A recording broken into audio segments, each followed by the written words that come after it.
สบายดีและสวัสดียามเช้าพ่อแม่พี่น้องฝั่งลาวฝั่งไทยและทั้งต่างประเทศ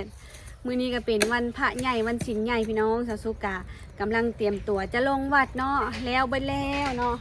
ของใส่บาตรนี่เลยขันสาวสุกแล้วก็ของจังหันพี่น้องใน2เมนูมื้อนี้ก้อยกุ้งหนองห้าวแล้วก็แกงกระดูกหมูพี่น้องไปลงไปวัดกันเลยพี่น้องกระตากะพอดีใส่เครื่องเต็มไปเอาบุญน้ำกันเด้อพี่น้องไปลงไปวัดกันเราสู้กันมาฮอดวัดแล้วพี่น้องไปเอาพระโตบซอยเลยเพิ่นมาแต่งพระเข่าบัดนี้เนาะเช็คหักคำเอาอีกว่าเอาไม้คำหนึ่งติดเดือนมีดับมือสุดท้ายเดือนสุดท้ายเดือน4แล้วอันนั้นมีซองมาจากบ้านพัทยาเปิดเศษบุญสำหรับบ้านมือวันที่21มือบุญบ้านให้มือสำหรับบ้านมันนั่นเปิดกมาได้พัทยาไข่ยากกว่า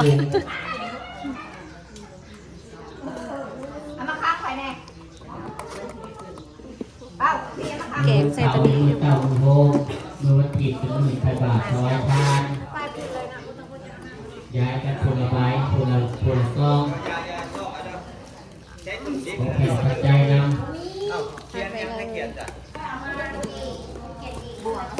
เอาบุญสำหรับบ้าน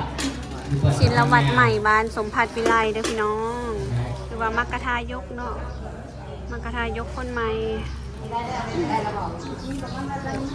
แต่งแล้วก็ให้ผู้ชายเพิ่นยกพระเข่าขึ้นไปเลยเตรียมเอาไปเคนเนาะ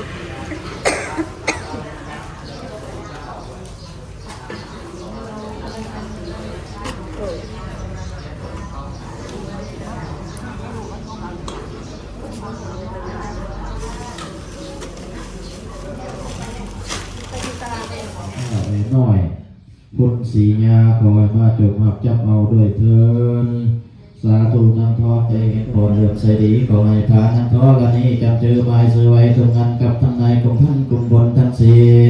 ตัวที่ฟองผงโมหินทุ่งก่อยลงมาส้มยังกองใส่ยาธาตุแมงปุงกาทั้งหลายมันตุวงทุกตนก่อกาเถิน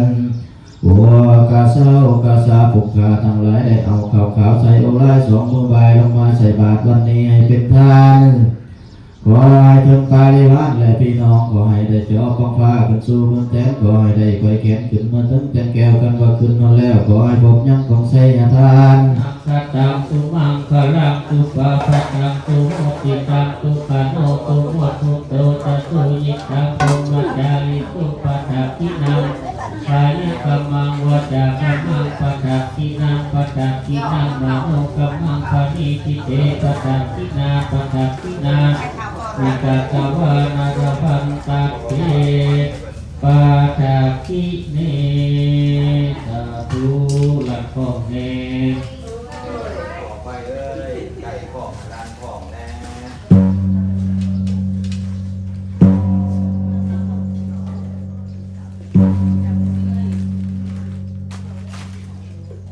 ที่วัดคนผู้เดียวเนาะ2 วัด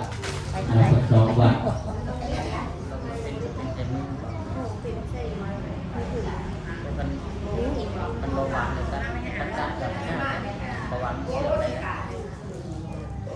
ตอนนี้สาวสุกาแต่งขันแล้วนะพี่น้องจะมาถวายเงินปัจจัย FC ทางฝั่งไทยที่บ่ประสงค์ออกนามเนาะเพิ่นฝากมาห่วงสั่งวัดสั่งว่าอยู่วัดบ้านสมพัฒน์วิไลสาวสุกเลยพี่น้องสาวสุกามาถวายในมือวันพระวันศีลเลย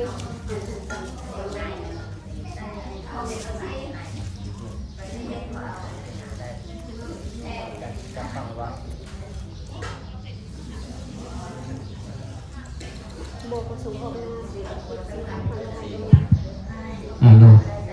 ามนี่ก็มีศรัทธาจากFC เนาะมีปัจจัยมีเป็นเจ้าภาพของศรัทธาของ FC เป็นเจ้าภาพมีปัจจัยอยู่ 1,000 บาท มีศรัทธามาโมทนาทานห่วงศาลาวัดบ้านเฮาอยู่ที่วัดศรีมงคลวนารามบ้านสมผัสวิไลเนาะพร้อมด้วยขันหาและปัจจัย 1,000 บาทเอาสาธุให้อยู่ดีมีแหงเด้อเจ็บบ่ให้ได้ไข้บ่ให้มีของท่านนี่ขอให้เป็นของท่านแก้วท่านทิพย์ความเจ็บบ่ให้ได้ความไข้บ่ให้มีแต่ความสุขกายสบายใจมาทานมื้อวันศีลวันพระขอให้สุขกายสบายใจกินบ่ให้บกจกบ่ให้ลงให้เป็นของท่านแก้วท่านทิพย์ให้มั่งมีสีสุขท่านมื้อเช้าให้ไหลเข้ามื้อแลงยามมื้อเช้าให้บายตอนคำแดงยามมื้อแลงให้ได้บายเงินล้านให้มีความหมั่นคงขนงแกนให้หุ่งเฮืองเหลืองไปเมื่อหน้าให้มีอายุวันนะสุขะพละมั่นยืนเด้อสาธุ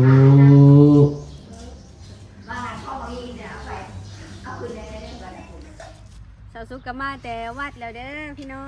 งมื้อนี้บ่ได้กินข้าววัดพี่น้องสาวสุกเฝ้ามาจะเพิ่นก็ยายขนมใส่ขันให้ได้ผู้ละนิดผู้ละหน่อยได้นี่พี่น้องนี่ ได้ไข่ปานเพิ่นฮู้ว่าอยากกินไข่ช่วงนี้เพิ่นให้เน้นกินไข่เนาะเพิ่นนั่นถือผ้าพอดีได้ไข่มาขนมมาไม่ว่ากินบ่ได้จากอันมีแต่หวานสบายดี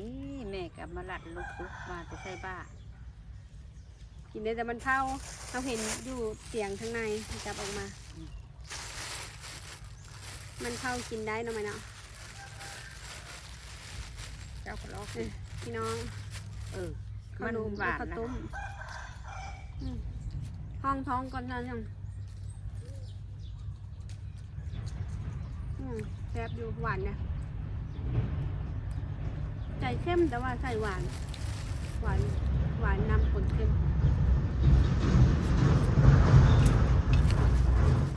คือตอนนี้เนาะพี่น้องทางวัดบ้านเสาซุกเพิ่นกาได้แต่งตั้งมักกะทายกคนใหม่นั่นก็คือลุงเป้าเนาะเพราะว่ามักกะทายกคนเก่านั่นก็คือพ่อเก๋เพิ่นได้เสียชีวิตแล้วเสียชีวิตได้2 เดือนแล้วแหละเนาะได้แล้ว2 เดือนแล้วบ้านนี้เพิ่นก็ได้ตั้งมักกะทายกคนใหม่เนาะมักกะทายกคนใหม่ก็ยังบ่ทันได้เป็นปานใดค่อยๆฝึกหัดไป เสาซุกกาบ่ได้แจ้งข่าวพี่น้อง FC ตั้งแต่ตอนพ่อเกเสียเนาะว่าเพิ่นเสียแล้วมักกะทายกบ้านสมพัฒน์วิไลเนาะแล้วก็ได้แต่งตั้งมักกะทายกคนใหม่ขึ้นคือย่าน้อยเพิ่นกะยังบ่ทันมาแต่วัดเมืองสองคอนเด้อพ่อแม่พี่น้องเจ้าซุกก็ได้ถวายปัจจัยจำนวน 1,000 บาทเนาะที่ FC ทางฝั่งไทยบ่ประสงค์ออกนามเพิ่นฝากมาห่วมสร้างวัดสร้างว่าเนาะสร้างศาลาการประเรียนเนาะก็ได้ถวายนำมักกะทายกคนใหม่แล้วก็ญาจ้อยเนาะญาน้อยเพิ่นก็เที่ยวไปเที่ยวมาพี่น้องแบบว่าวัดทางนั้นก็ยังสร้างบ่แล้ววัดทางนี้ก็ยังสร้างบ่แล้วถ้าว่าว่างเวียกจากวัดทางนั้นเพิ่นก็มาสร้างวัดทางนี้พอว่างเวียกจากทางวัดนี้เพิ่นก็ไปสร้างวัดทางนั้นไป2 วัดเลยพี่น้องญาน้อยนะจนบ่ได้พักผ่อนเพิ่นก็ได้วัดทางนั้นนะเพิ่นว่าเป็นหมู่บ้านอยู่ใกล้แคมเซ่ได้ยินญาน้อยเล่าไหมได้กินแต่ปลาน้ำอันเซ่เพิ่นว่าเนาะแล้วก็ว่างๆก็ย่างไปลิ้นน้ำเซ่เพิ่นว่าพี่น้องบ่ไก่น้ำเซ่คักบรรยากาศใกล้ทงไห้ทงนาสื่อว่าบ้านนาแสนเทพเมืองสองคอนเห็นญาน้อยเพิ่นลงรูปให้เบิ่งเนาะบรรยากาศทางนั้นคือสีดีเนาะอยู่ไกลน้ำเซ่นะไหมเนาะคือสีอุดมสมบูรณ์เขียวสะอุ่มได้กินปลาเพิ่นว่าอยากไปลิ้นน้ำเซ่กะย่างไปลิ้นพอออกไม่ออกเพิ่นกะชวนไปกินข้าวป้าเพิ่นว่าเนาะแม่เคยอยู่น้ำเซ่และทางตะคอแกงแปนี้อันนี้เฮาก็ยังบ่เคยไปทางเมืองสองคอนนี่เนาะจะเป็นแนวใดมีน้ำเซ่เสยน้ำเซ่บางเฮียงบ่เซ่บางเฮียงไปทางนี้นี่สิมีเซ่บางเฮียงสวรรค์ทางนี้นะ เสียงเหี่ยว แม่นทางไปท่าแขกนี่ผัดสิเป็นเซบังไฟ ตกเจ้าของ ตกใส่น้ำของอันนั้นก็จะว่าตกใส่น้ำของคือกันบ่จัง เจ้ละตกเจ้าของหมด ตกใส่ของเนาะเฮาก็ยังบ่เคยไปหลายเมืองดอกพี่น้อง อยู่ในเมืองสวรรค์นี่ก็ได้ เมืองสวรรค์นี่ถือว่า แขวงสวรรค์นี่ถือว่ามีเมืองหลายที่สุดในทุกแขวงของประเทศลาวพี่น้องแล้วก็เนื้อที่ดินนี่แขวงสวรรค์เขตนี่เนื้อที่ดินหลายกว่าแขวงอื่น หรือว่าเยอะกว่าแขวงอื่น เนื้อที่แบบดินเปล่าว่างนี่ก็ถือว่าหลายแขวงสวรรค์เขตเนาะเวลาแบบเห็นบ่ไปเฮ็ดบัตรเฮ็ดเบอร์เฮ็ดบัตรสปอร์ตน่ะคนมาหลา เพ ย ราะว่า หลายเมือง